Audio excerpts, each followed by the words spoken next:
So nasa huling kabanata na po tayo ng ating series for this month. Next week po, we have a special message from a special child of God. So, hindi po siya special child, ha? A special child of God. So, ngayon po ang huling panahon o linggo na ang tatalakayin natin is about yung healing and deliverance. At nais ko po kayong makinig ng mabuti dito para lubos pong maunawaan ang bawat yugto ng Biblia at ang bawat kwento sa Biblia. Amen? So, if you have your Bibles with you, bago po natin basahin yan, alam ko po na ito po yung aking title, The Gates of Hell Shall Not Prevail. Amen? Para hindi kayo masaya.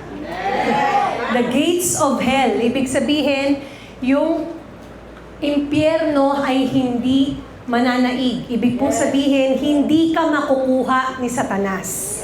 Amen? Pero may kailangan tayong gawin. Amen? So, ang atin pong spiritual warfare last week na siyang tinuro sa atin ng Panginoon. Alam po natin na it talks about tungkol saan? Tungkol sa laban ng masama at ng mabuti. Okay? At ito po ay nangyayari. Alam natin na hanggang ngayon, si Satanas ay kumikilos at merong mga demonyo o meron po siyang mga alipores na ginagamit para gambalain ang bawat isa. At alam din po natin na tulad ng mga anghel, ang mga demonyo ay may ranggo din. Amen? So para po yung militar, ano po yung pinakamababa? Light, ano po? Private, tapos? Ang taas na po nun. Lumaktaw po kayo, may major, di ba? Meron pong mga ranggo, may colonel, may general. Ganun din po sa spiritual warfare. So wag po kayong magtataka kung bakit may mga kasalanan na ang hirap labasan. Okay? Kasi po, ibig sabihin, sabi ko nga po last week, kung si Satanas, kung okay ka na kay Satanas, hindi ka na niya gagampalain. Tama? Okay ka na kay Satanas eh. Huwag mo nang i-distract yan si kopong-kopong, sa akin na yan. Araw-araw na yan nagsusugal eh. Hindi na yan makakalaya dyan. Araw-araw na yan na sumasagot sa magulang, hindi na yan makakalaya dyan. Pero bilang mga anak ng Diyos, ito po ay sinabi ng Panginoong Hesus sa kanyang mga disipulo. Malalaman niyo po yan mamaya. So, ano ba ang goal? Bakit natin aaralin ang kadiliman? So, gusto ko lang pong linawin to bago tayo mag-dive in sa ating lesson. Next slide. The goal of studying darkness is hindi para ma-impress ka sa darkness. May mga ganun po kasing tao na kapag nakakita na ng demonyo, nagdi-demon hunter. May ganun po. Ang hinahabol niya, yung demonyo. Nakalimutan niya na ang dapat mong habulin ay si Kristo. Amen? So, hindi tayo nag-aaral ng kadiliman. Gusto ko lang pong malaman at maunawaan ninyo ito para lang ma-impress ka sa darkness. It is to see the greatness of Christ more clearly and to obey Him more faithfully. Ano pong ibig sabihin ni Pastora? Dahil alam nyo na may kadiliman, kanino kayo kakapit? Malinaw po. Hindi tayo ay grabe Pastora, nakakita ako ng duwende. Tapos pinagmamalaki mo sa lahat, tapos tatanungin lang kita, nakapag-share ka na ba ng gospel sa kapitbahay mo? Tapos ang sagot mo, hindi. So wala pong kwenta.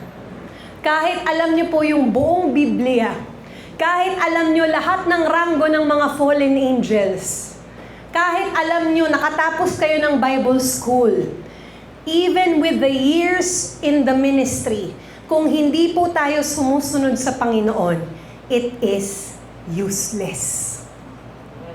Kaya po tayo nag-aaral ng salita ng Diyos is to, one, know our authority. Sabihin mo sa katabi mo, know your authority. Know your authority. And two, para hindi ka ma-deceive. Diba? Hindi ka maloko. Hindi ka maloko at hindi ka madala sa kadiliman. So today, gagawin natin na medyo interactive tong ating preaching, okay?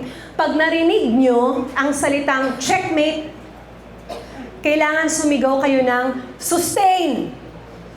Okay? Malinaw? Malinaw po? O, try natin ha. Try natin. Sample.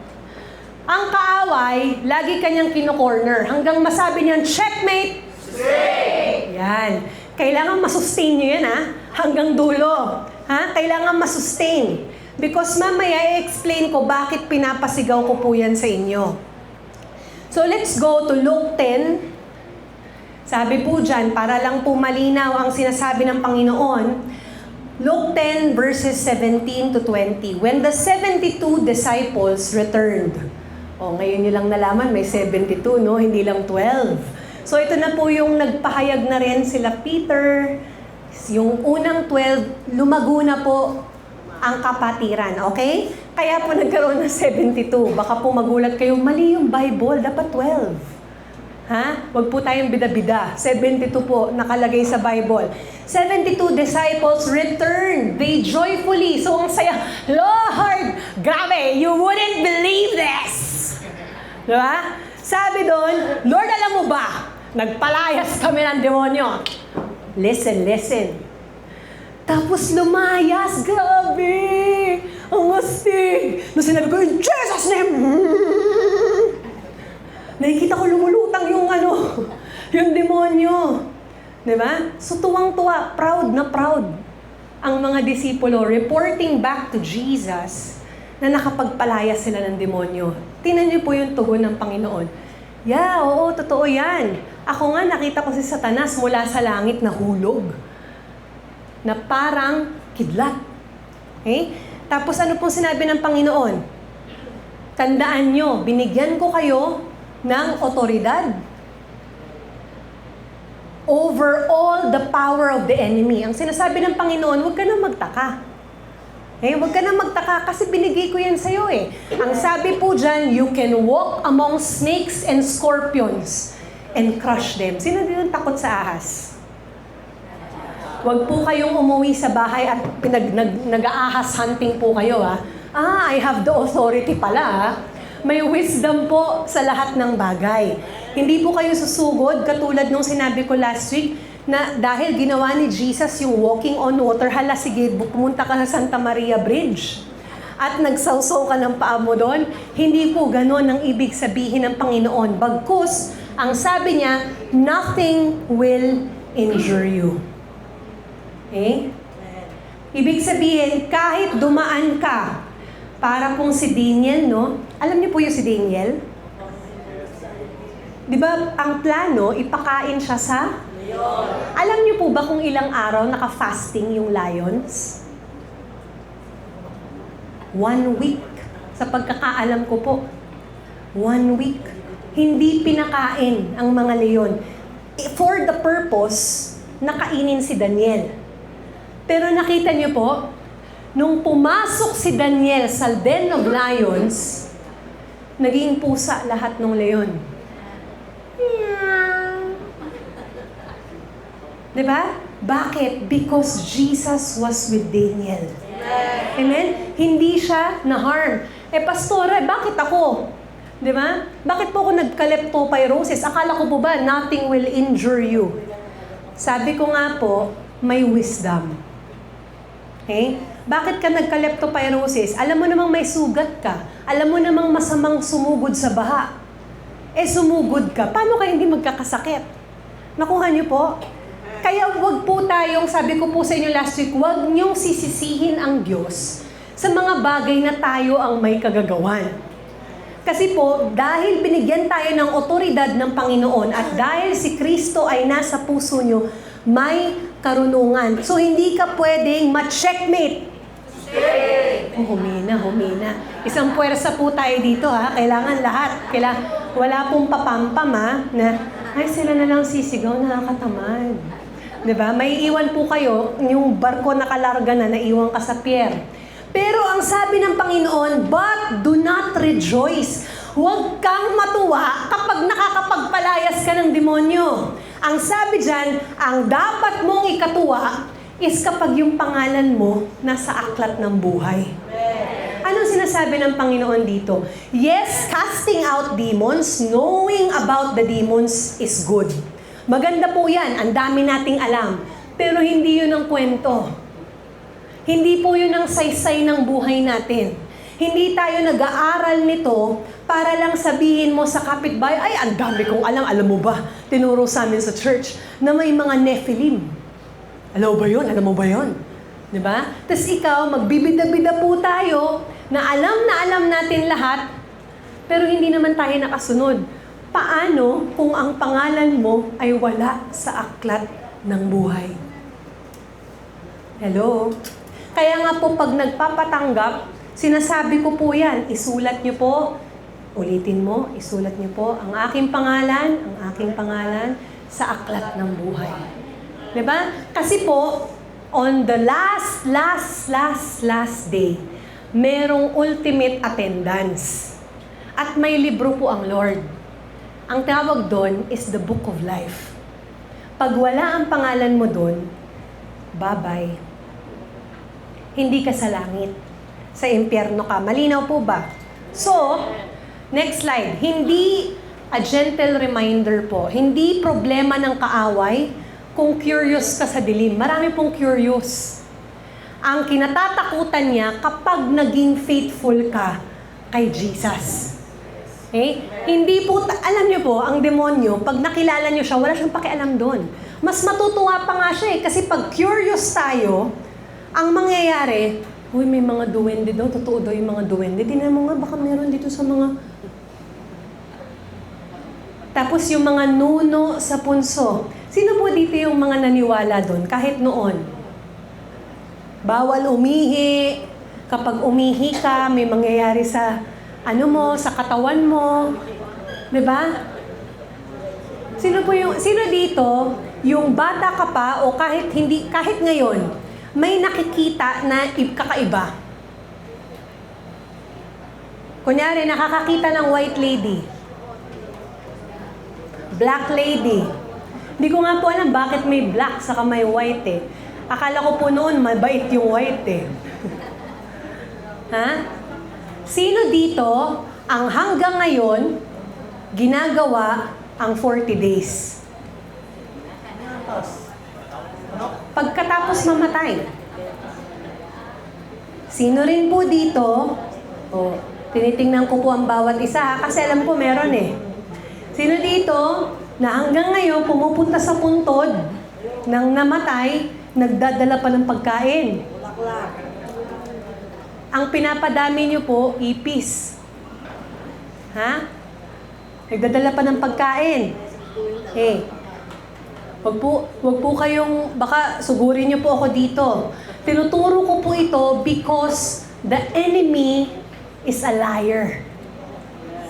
Ha? Napakalaki niyang sinungaling.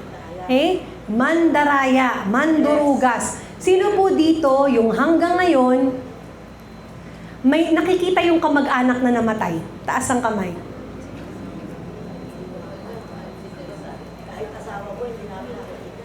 Kung panaginip, okay lang.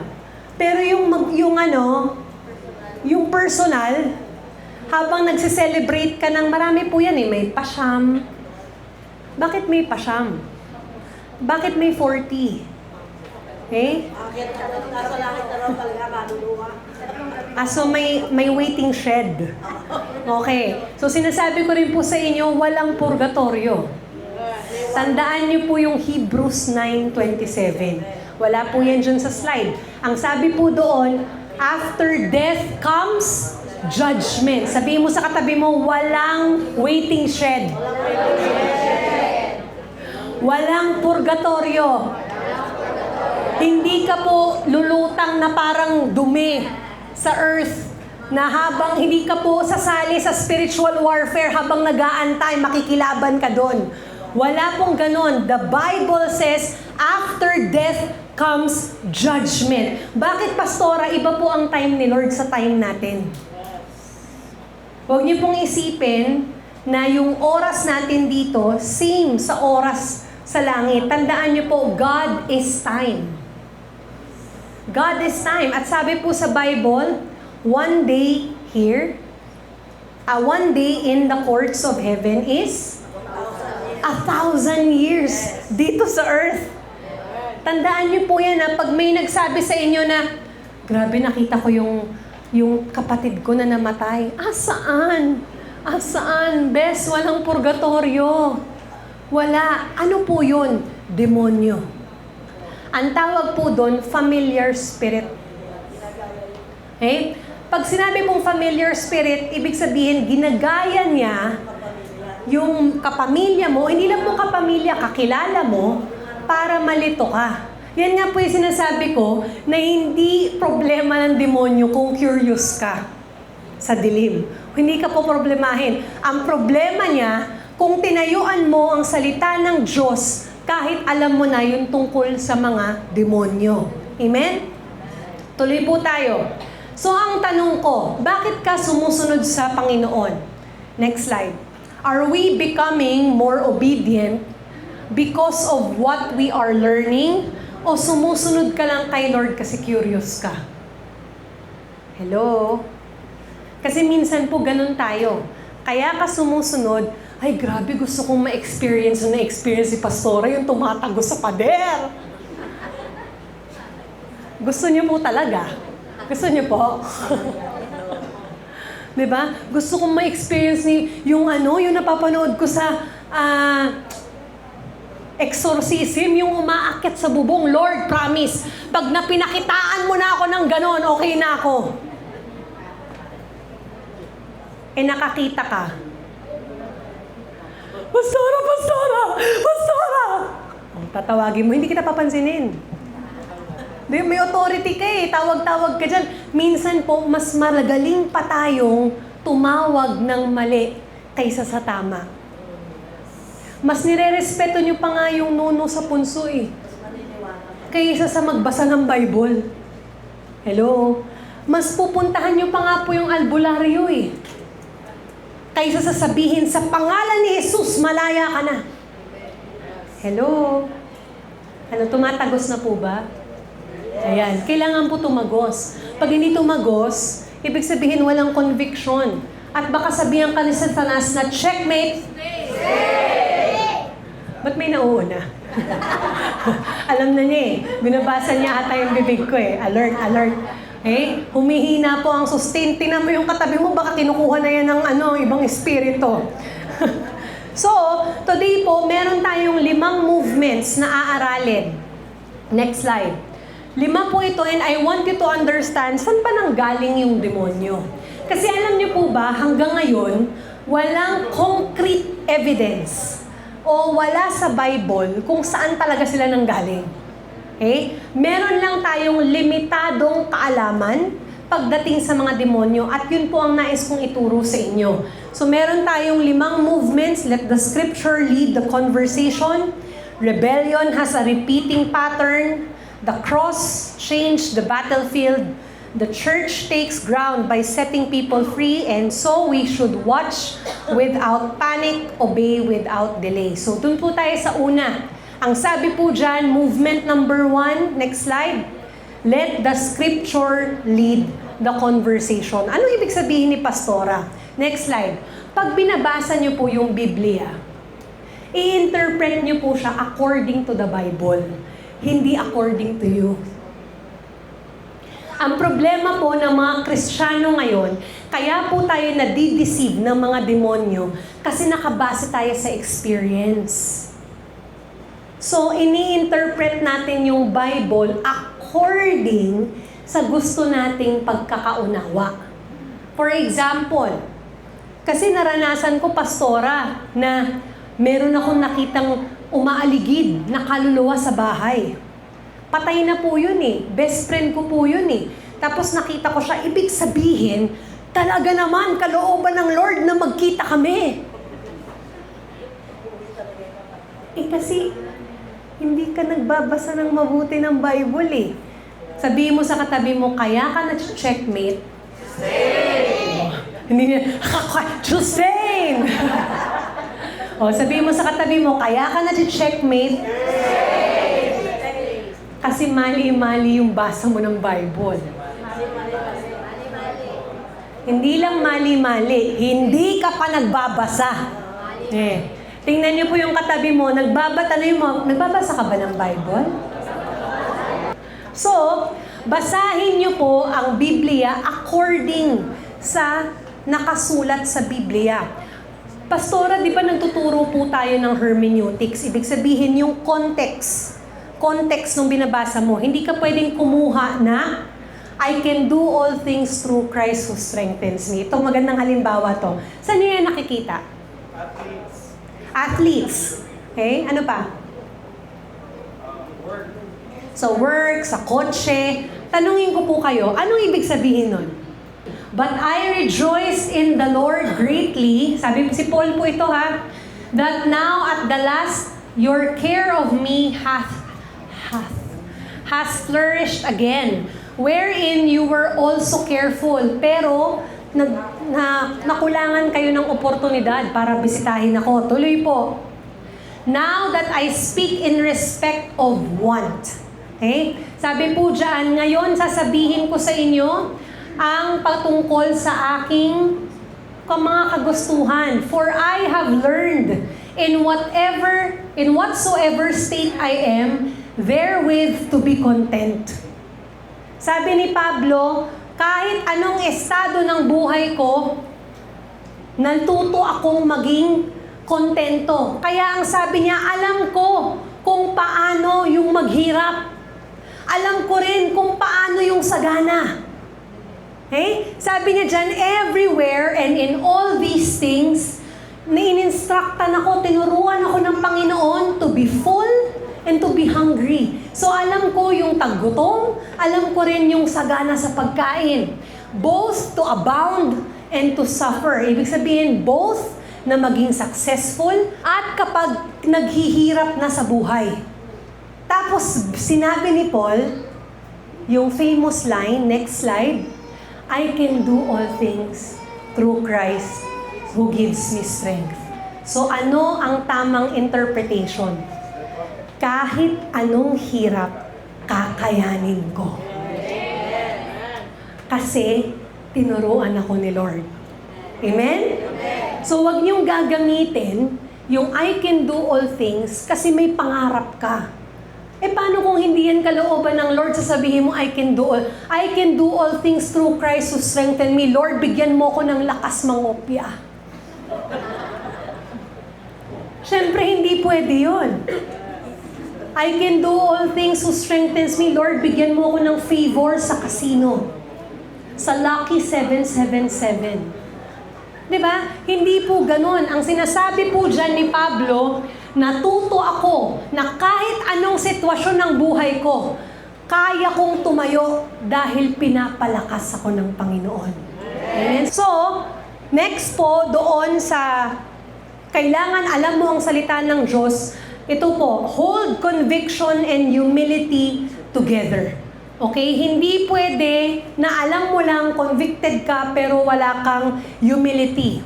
Meron pong mga katotohanan sa Biblia na kailangan mong panghawakan at hindi mo pwede baguhin ang interpretasyon. Amen? Huwag niyong baguhin yung interpretasyon dahil lang pabor siya sa'yo. For example, sabi po sa Bible, Pastora, love is patient. Love is kind. Diba? Dahil hindi pabor sa'yo, ako po, nagbibigay ako ng pasensya. Mahaba po yung pasensya ko. Mabait po akong tao. Minamahal ko siya. Pero hindi ko talaga siya mapatawad. Okay lang naman po yun, di ba? Anong sagot? Pwede po ba yun? Hindi ka nagpapatawad. Kasi sabi mo, mahaba naman po, kaya ko naman siyang mahalin from a distance. Di ba? Baka kumanta ka na naman ng Fixing a Broken Heart. Ha? So, hindi po tama yun. Sinabi rin ng Panginoon, love covers a multitude of sin. Ibig sabihin, kailangan din nating sundin yun. Hindi po pwede na namimili ka ng sinusunod sa Bible. Amen? Sabihin mo sa katabi mo, pag sumunod ka, dapat buo. Para di ka ma-checkmate. Ayun, lumakas! Praise God! Alert, alert, alert! Okay, gentle reminder. Next po. Ay, nalaktawan ko, sorry. Balik po tayo dyan sa pangatlo. Tama po yun, yung next. Let clear texts interpret difficult text. Okay? Ito po yung sinasabi ko kanina. Kapag nagbasa kayo ng Bible, hayaan nyo na ang Bible ang mag-interpret. Pastora, paano yun? Dalawa. Una, you need the Holy Spirit. Don't read the Bible na hindi mo hinihiling kay Holy Spirit na ipaiunawa yun sa'yo. Kasi po ang mangyayari sa atin, para lang tayong scholar ng bayan. Aral ka lang ng aral, pero hindi mo naintindihan. Naranasan niyo na po ba yun? Diba? Grabe, pastora, nabasa ko yung buong Genesis. Okay. Anong point? Bakit sinulat ang Genesis? Ewan ko, basta nabasa ko yung kay Noah, kay Joseph, kay Jacob. Ano nga yung point ng Genesis? Nakuha niyo po? Ibig sabihin, hindi siya bumaon. Nandito lang siya. That's why we ask the Holy Spirit to lead us. Pag nag-open ka kaagad ng Bible, sabihin mo, Panginoong Jesus, I need you, Holy Spirit. Kasi kadalasan pa po, pag nagbubukas kayo ng Bible, wala pang isang sentence. Di ba? Ha? Tapos iisipin mo na, maintindihan naman ni Lord, grabe yung pagod ko today. Naintindihan mo rin ba yung pagod niya sa krus ng Kalbaryo? Para lang isalba ka? So, that's number 1. Number 2. Kailangan mo si Holy Spirit at kailangan mong halughugin ang Bible. Kaya nga po sabi ni Jeremiah, sa Jeremiah 29:13, you will seek me. Sabi ng Panginoon kay Jeremiah, you will seek me and you shall find me if you search me with all of your heart. Okay? Hindi lang para sabihin mali si pastora. Hahanapin ko, mali yung sinabi niya. Hindi po ganun. Sa tingin niyo po magbubulgar sa inyo si Lord ng secrets. Alam niyo ba si Lord maraming secrets? At sinasabi lang po niya, nasa Bible po yan. Nasa Proverbs, hanapin niyo. Okay? Na isang karangalan ang malaman mo ang sikreto ng isang hari. So, binibigay lang po ang mga sikreto ng Diyos sa mapagkakatiwalaan. Sabihin niyo po sa katabi mo, mapagkakatiwalaan ka ba? Eh, walang kumakausap kay Kuya Jason. Ako na lang magtatanong ko, kawawa ka naman. Mapagkakatiwalaan ka ba? Kasi kung hindi po mapagkakatiwalaan, sinasabi ko po sa inyo, gagawin nyo lang ang pagbabasa ng Bible because sinabi ni Pastor. But you will never be transformed. You will never mature. Why? Mali eh. Ginagawa mo siyang compliance sa school. Ha-attend ako kasi mag-a-attendan si Pastor. Hahanapin ako ni Pastor. Pero sabi ng Bible, if you seek me, hanapin mo ako, sabi ng Panginoon. Search me with all of your heart. Hanapin mo, ask the hard questions. Sino dito yung takot magtanong? Taas ng kamay. Sige po, taas. Bakit po tayo takot magtanong? Kasi minsan, ayaw nating mapahiya. Diba?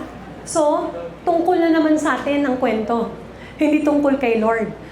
You know, matutunan po sana natin to ask the hard questions. Tanungin niyo po ang Lord, tanungin niyo po ako, tanungin niyo po ibang leaders. Ang leaders, huwag kayong bida-bida. Pag hindi niyo alam, sabihin niyo, hindi ko alam. Tanungin natin si Pastora. Baka alam niya. Huwag po tayo yung, ganito kasi yan. Tapos, mali. Paano ko babawiin yun? Naturo mo na. Sasabihin ko, mali kasi yung tinuro ni Kopong-Kopong eh. Hindi po pwedeng ganon. Kailangan ikaw mismo, hindi ka pwede ma-checkmate. Eh, may lakas ba? May lakas? Sustain po, di ba? Sustain. So, ibig sabihin, alam din po nating lahat na si Satan, alam niya ang buong Bible, di ba? So, ikaw, asan po kayo? Alam po ni Satanas kung paano gamitin ang salita ng Diyos against you. Hindi po pwede na kumakanta tayo, "Shout Jesus from the mountains." Tapos ni isang verse sa Bible, ang alam mo lang, John 3:16.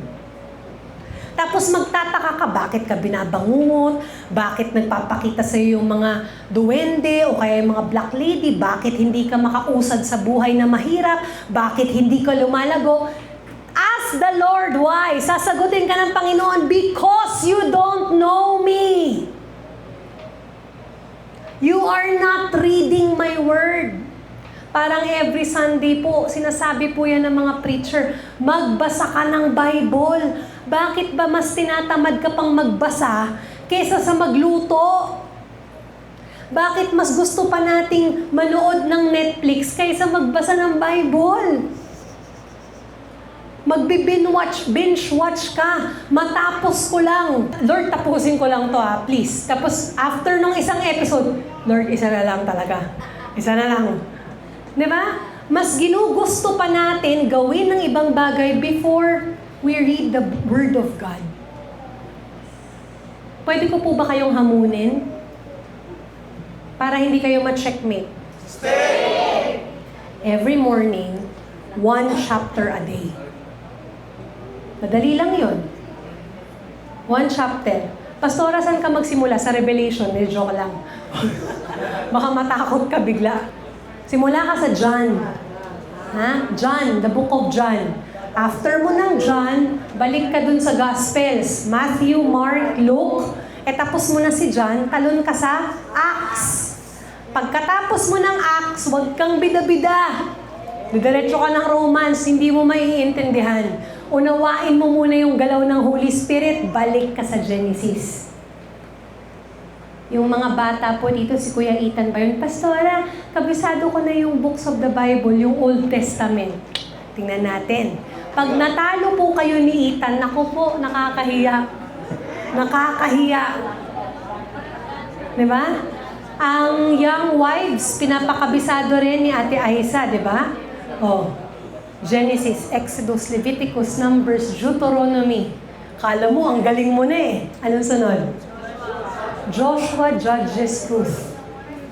First, ayan, nagkakapalit-palit po to eh. Sino una? Kings o Samuel? Samuel, 1 Samuel, 2 Samuel, 1 Kings, 2 Kings, 1 tumitingin na ng kodigo, may tumitingin na, ano man susunod, nakakahiya. Tapos, Ezra, Nehemiah, Esther, Job.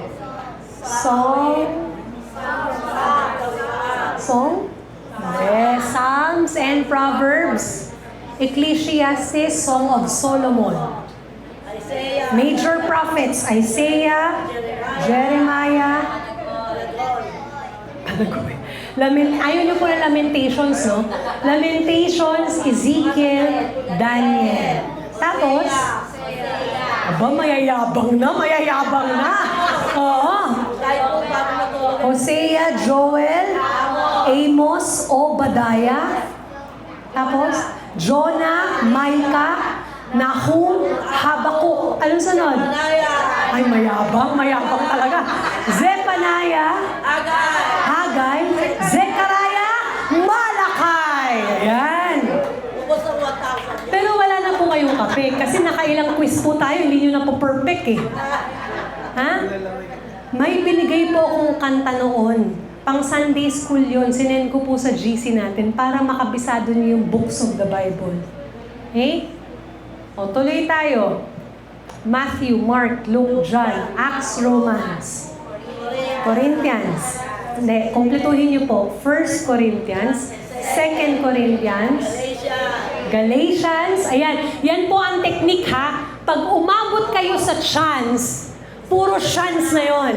Corinthians, Galatians, Ephesians, Philippians, Colossians, 1 Thessalonians, 2 Thessalonians. Sunod-sunod.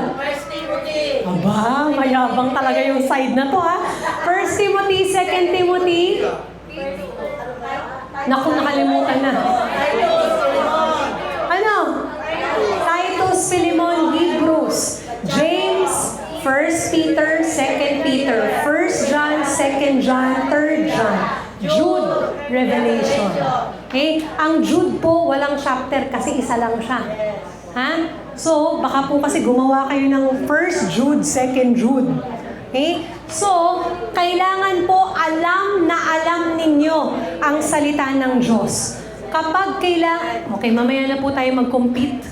Baka ma-checkmate kayo. Very good. Magpapaquiz ako niyan sa Christmas, ha?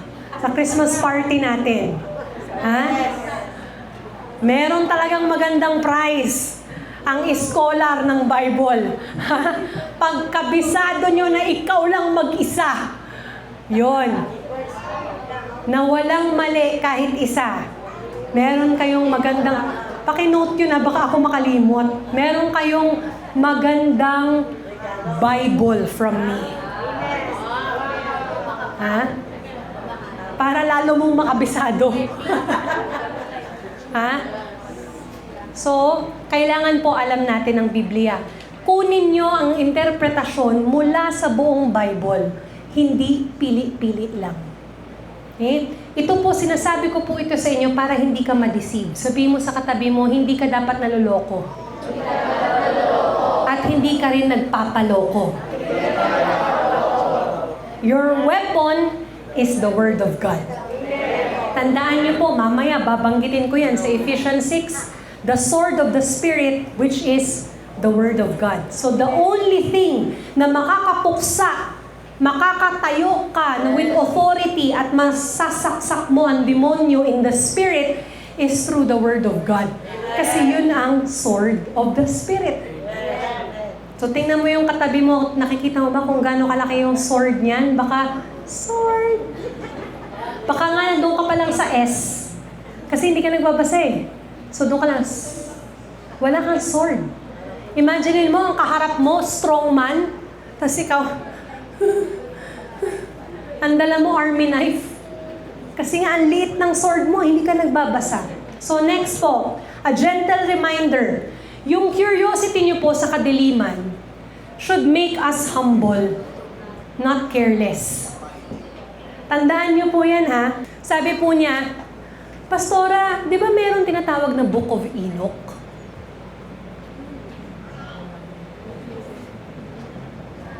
Alam niyo po ba yun? Ha? Narinig niyo na? Actually, sa phone niyo po, pwede niyo siyang ma-download for free. Okay? Now, si Enoch po ba ay binanggit sa Bible? Yes or no? Yes. Ano ang sabi kay Enoch? Wala pong sinabing hindi siya namatay. Ang sabi lang po doon, and Enoch walked with God. That's it. Mas wala pong sinabi na hindi siya namatay, wala rin sinabi na kinuha siya ni Lord. Ang hirap po i-interpret nun. Kaya yun po yung sinasabi ko, na huwag ka bida-bida, ay ibig sabihin, wala. Hindi sila, wala. Kinuha lang siya niya. Kasi ang sabi sa Bible, and Enoch walked with God.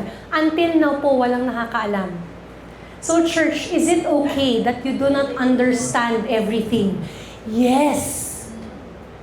Kasi pag uwi natin sa ating Diyos, doon natin mauunawaan lahat. Huwag po tayong magmalaki na alam natin lahat kasi hindi.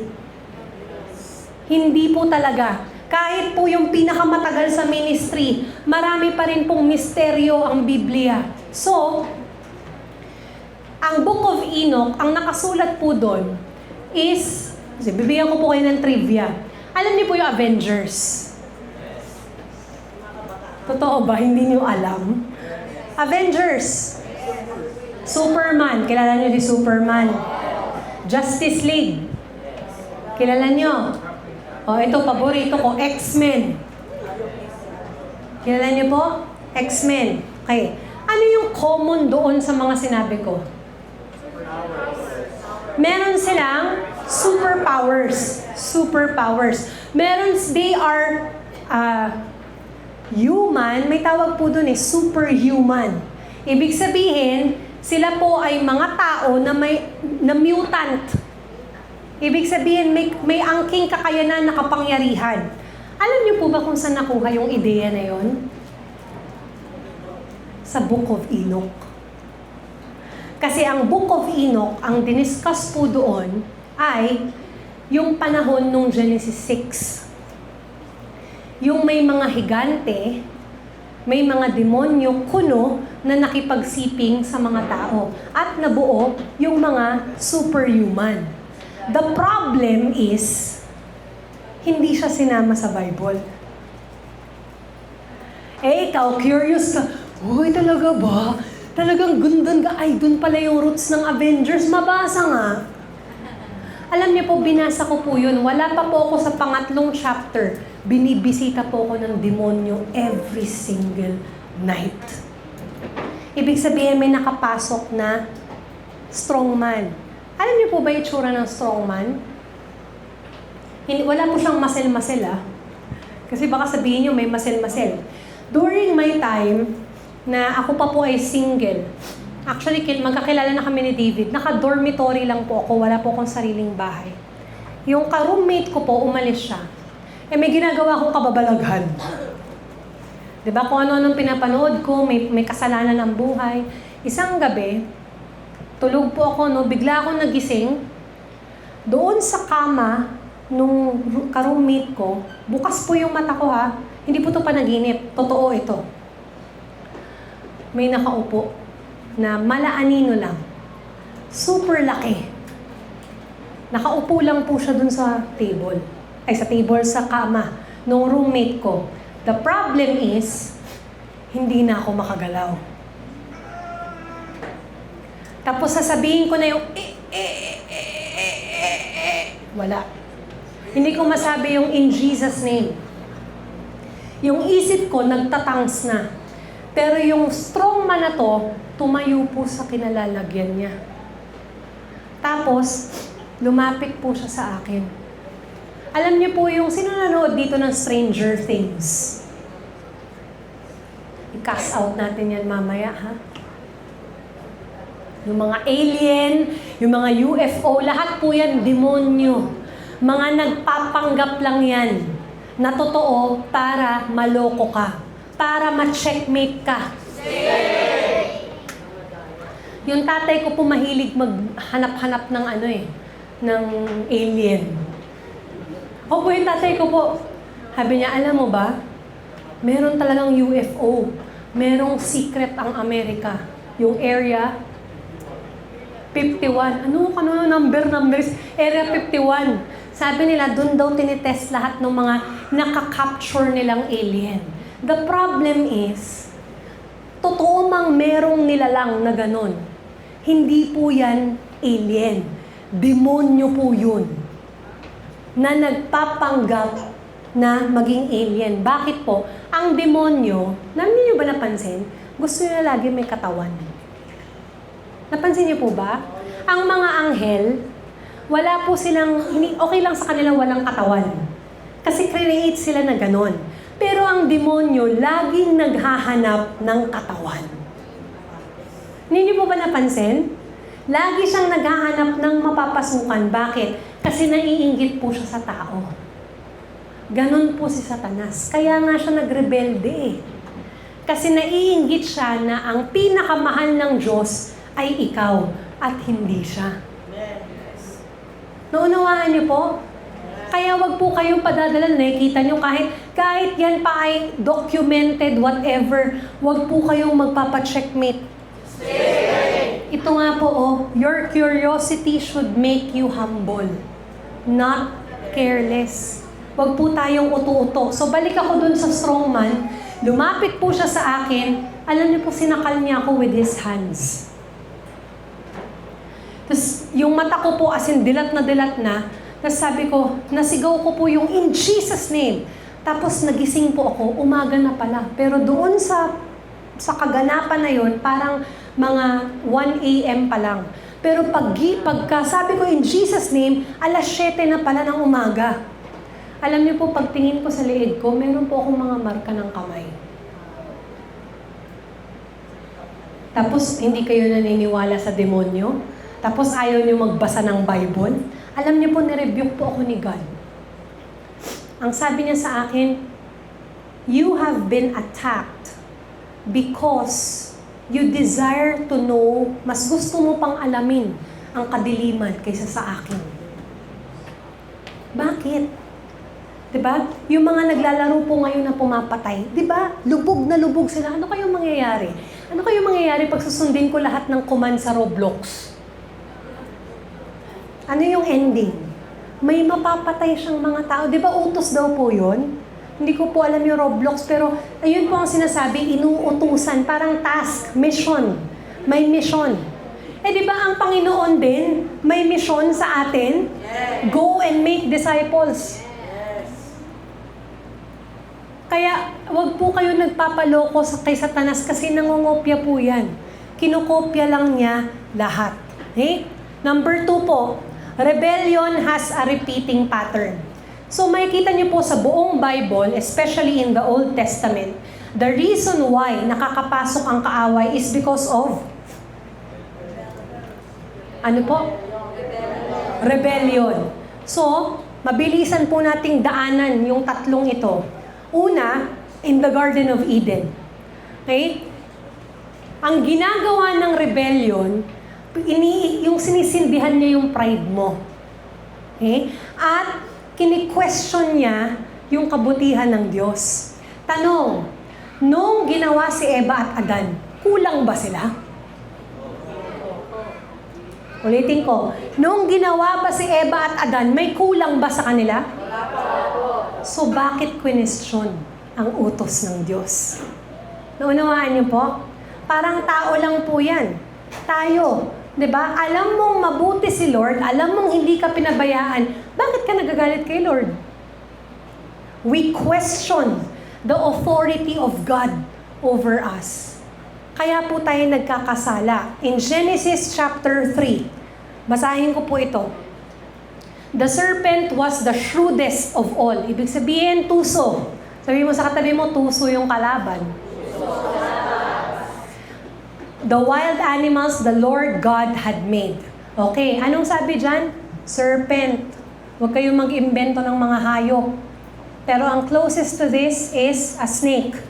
Yung kay Jonah rin po, walang sinabi na whale. Ang sabi lang, malaking isda. Yun po yung mga sinasabi ko, mag-ingat po tayo. Pero kino-consider na whale, kasi yun naman ang pinakamalaking isda. Noon, hanggang ngayon. One day, he asked the woman, sino po yung he?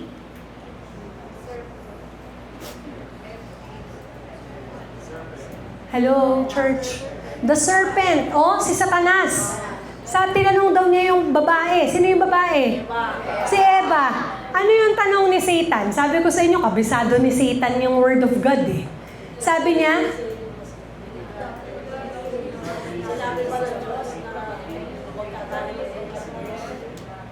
ano daw? Para po kayo nag-tongues na hindi. Sabi po dyan, hindi po niya sinabi, tandaan nyo ganito si Satan ha, tandaan nyo tong mabuti para hindi kayo ma-checkmate. Si Satan, hindi niya sasabihin na mali ang narinig mo. Hindi niya sasabihin na mali si God.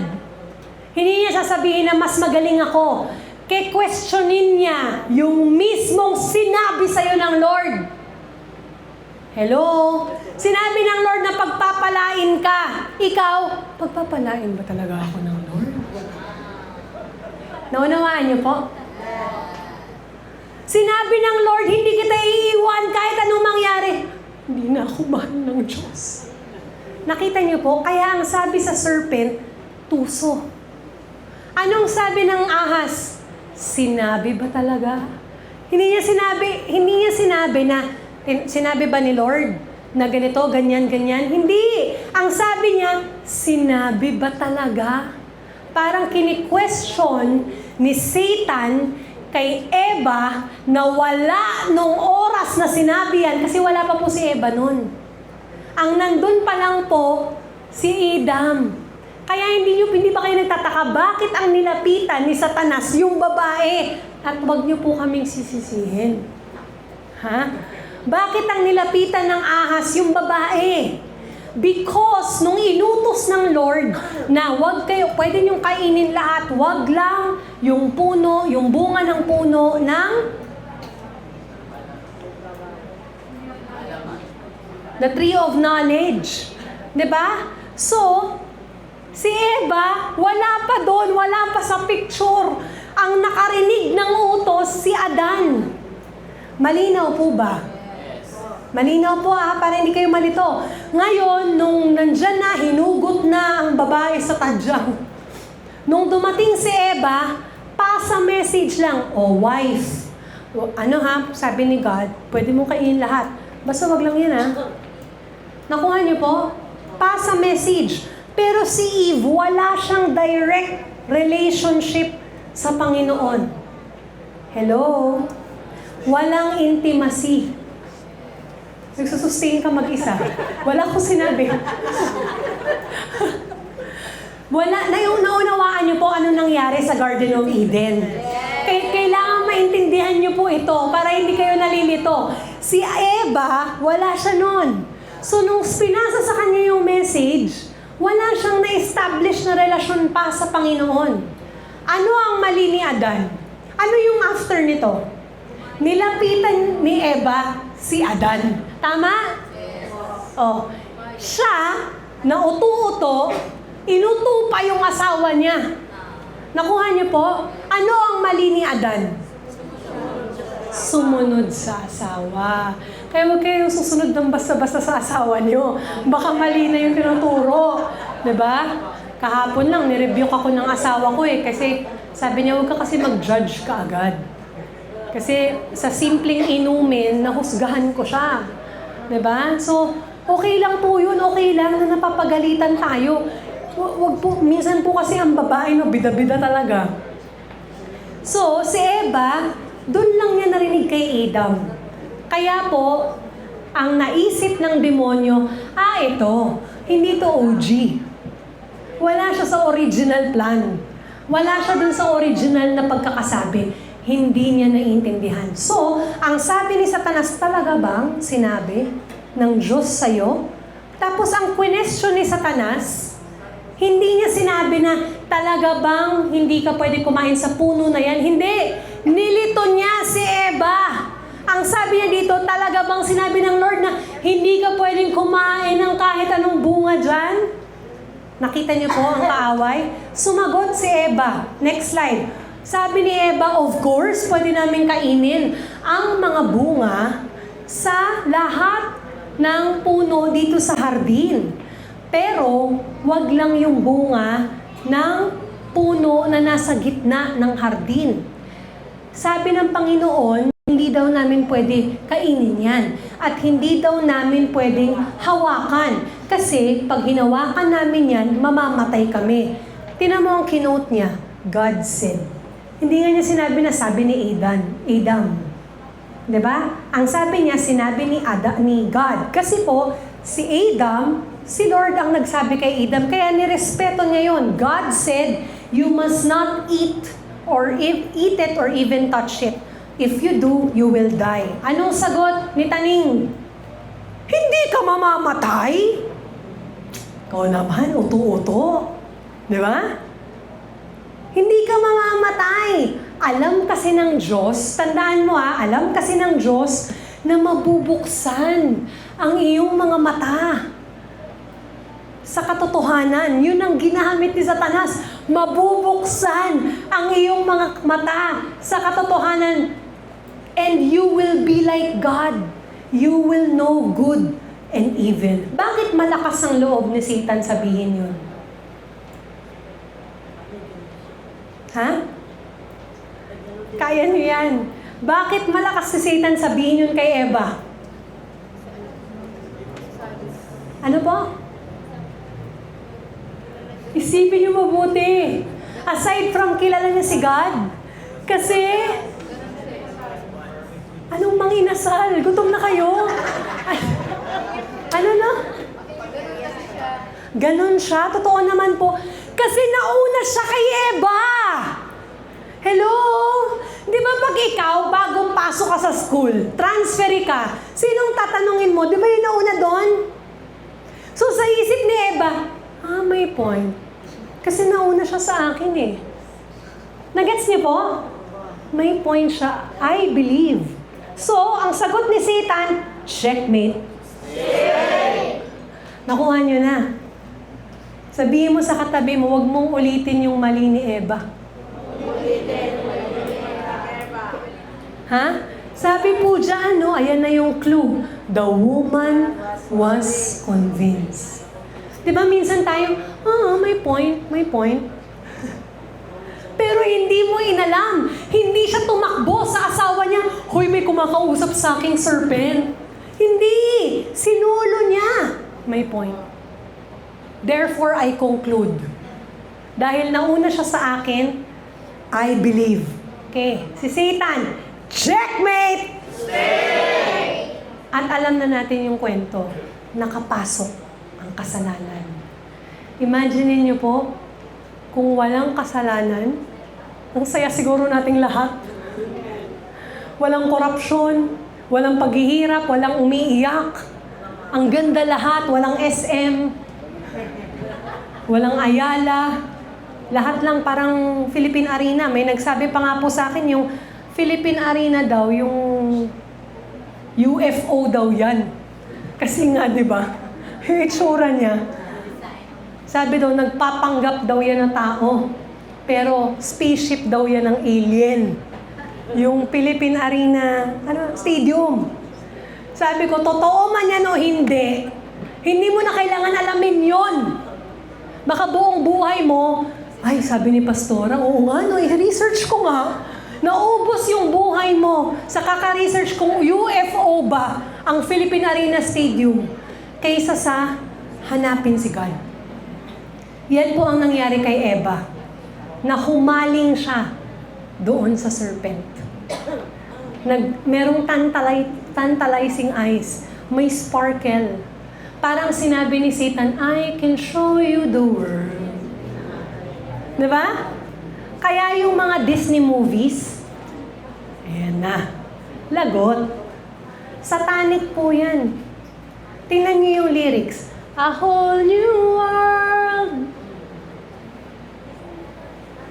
Sino yung nag-i-entice doon?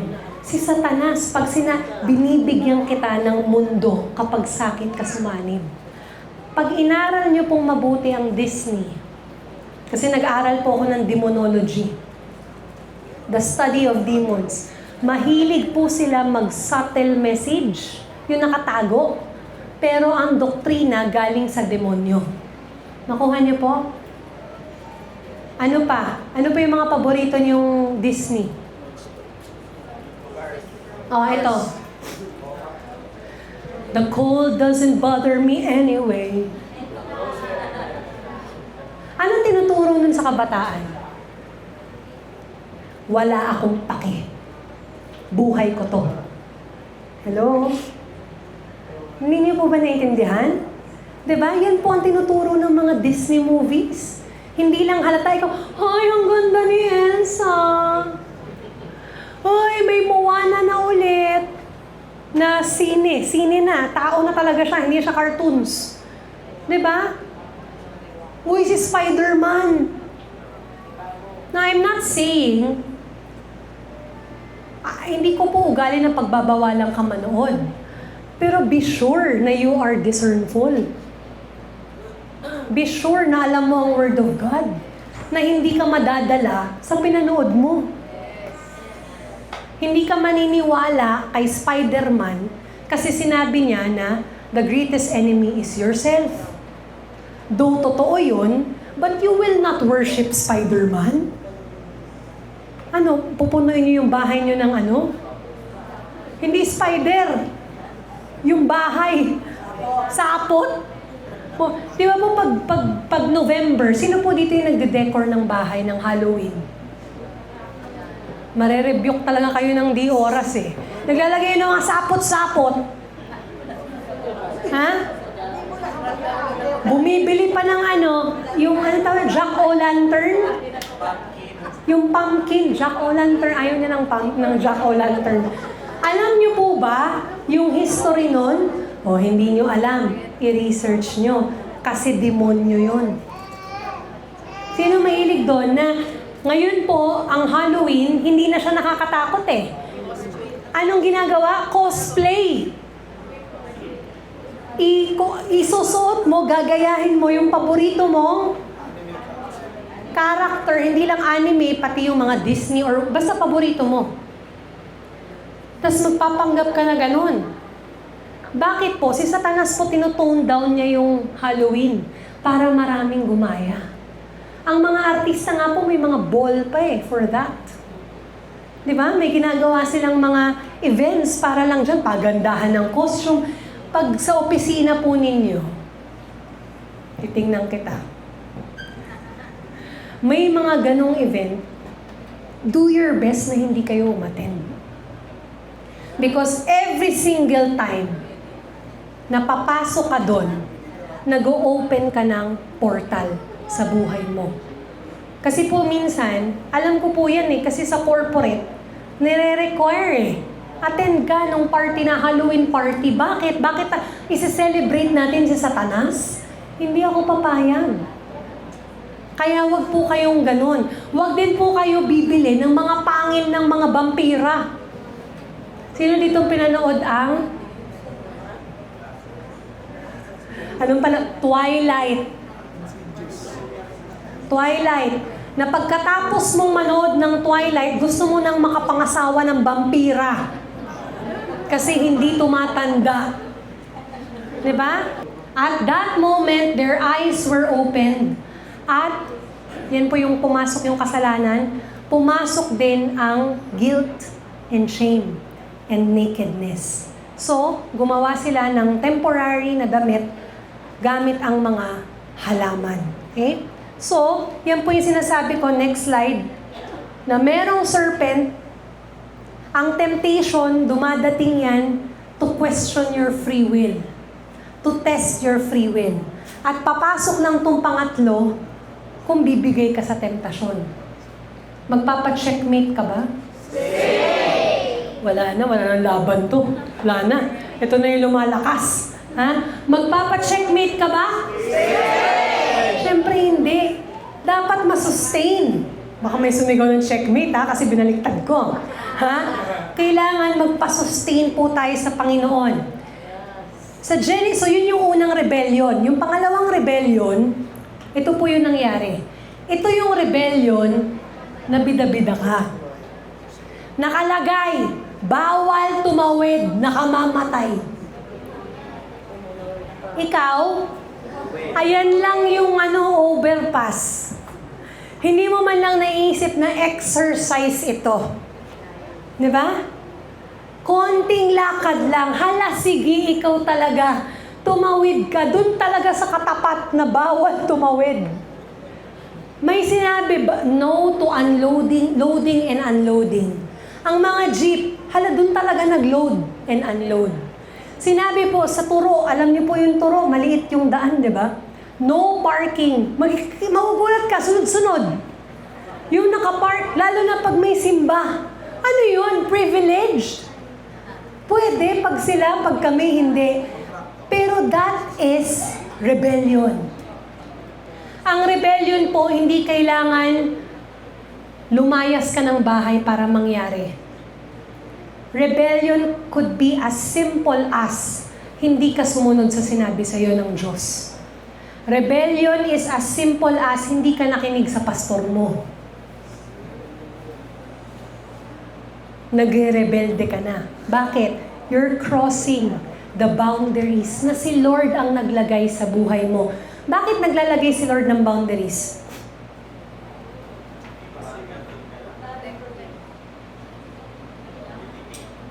To protect you. That's just the simplest answer. Hindi po naglalagay si Lord ng bawal para hindi mo ma-enjoy ang buhay. Katulad nung puno ng kaalaman. Hindi pa ba sapat na pwede mong kainin lahat except yan?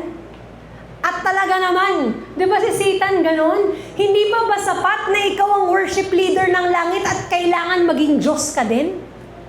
Nakuha niyo po yung pride. Di ba ganon tayo? Kasi hindi tayo makontento. Kaya naghahanap tayo lagi ng sarili nating solusyon. Ito po yung nangyari dyan sa Genesis 6. Then the people began to multiply on the earth, and daughters were born to them, the sons of God. Ito po, hanggang ngayon, debate yan. Yung sinasabing sons of God, it's either mga fallen angels na nakipagtalik sa mga tao. Okay? Meron din pong argument na hindi, mga literally demonyo yan.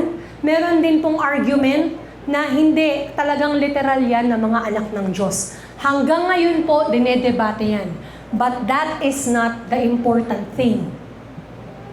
The important thing is you know how to discern. Paano mo malalaman na ikaw ay nadideceive o hindi. Sabi dyan, the sons of God saw the beautiful women and they took any they wanted as their wives. Tuloy po.